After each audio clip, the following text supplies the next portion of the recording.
Hello friends, stove వెలిగించి oil పెట్టాను. Oil వీటెక్కుతుంది. ఎందుకు అనుకుంటారా?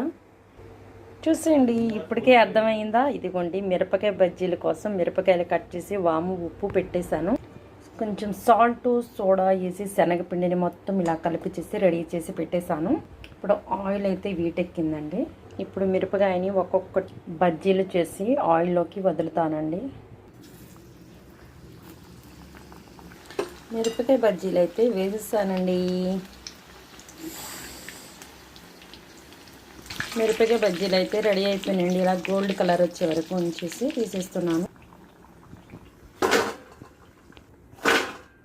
అదేవిధంగా ఇంకొక వాయి రెడీ చేసేస్తాను ఫ్రెండ్స్. బజ్జీలు చూడండి ఎంత బాగా వస్తున్నాయో మిరపకాయ బజ్జీలు. మీలో ఎంతమందికి ఇష్టం అండి మిరపకాయ బజ్జీలు?